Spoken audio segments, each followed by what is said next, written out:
আমাদের দেশে জট ঝটপট খোলে না, সে যে জটই হোক, যানজট, আইনি জট, সম্পর্কের জট, প্রশাসনিক জট বা আন্দোলনের জট। যানজটের কথাই ধরা যাক।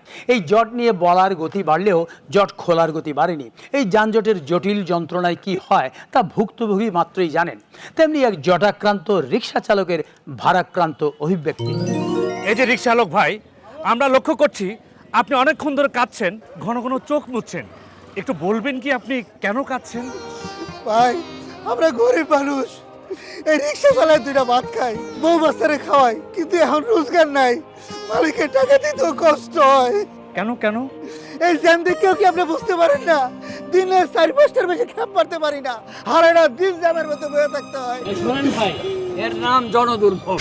এই দুর্ভোগের কারণ কি বলে হয় আপনি মনে করেন? আপনি জানেন না, রাজনীতিতে যেমন শেষ কথা বলতে কিছু নাই, সেই রকম দাবি দেওয়াতেও শেষ দাবি বইলা কিছু নাই। প্রত্যেক দিন কারো না কারো মিছিল, মিটিং, নাইলে 10-12 জন মিল্লা যা তা ভাষায় স্লোগান চলতেই আছে, চলতেই দিন আছে। পরে 2-3টা আন্দোলন এই শহরে, হেগলিগা রাস্তায় জাম লাগা যায়, এই জাম সহজে ছুটে না।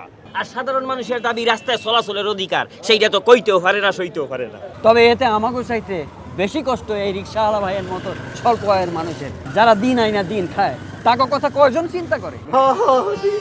আচ্ছা, আপনি কিছু বলবেন মনে হচ্ছে। কি করবো ভাই, এমনি আমাকে খ্যাপ কম, আমরা তো পায়ের রিক্সা চালাই, আমাকে রিক্সার মধ্যে এখন আর মানুষ উঠতে চায় না, সবাই খুঁজে ব্যাটারি রিক্সা, তার উপরে এই সব অত্যাচার। দর্শক মন্ডলী, আমরা এতক্ষণ এই রিক্সা চালকের আর্তনাদের কথা শুনলাম। এখন কেউ কারো কথা শুনে না, জ্বর যখন লাগে আঠার মতো লাগে। আর এই এটা ছুটানো বহুতই কঠিন। এক সময় ঢাকা ছিল মসজিদের শহর, এখন বলে আন্দোলনের শহর ঢাকা শহর, লাগামহীন আন্দোলন। বাইরে এই সমস্ত মিছিল মিটিং করে কার ফ্যাট পরে জানি না, তাই আমাকে ফ্যাটের ভাতের লাগিয়া সব সময় অনেক কষ্ট করতে হয়।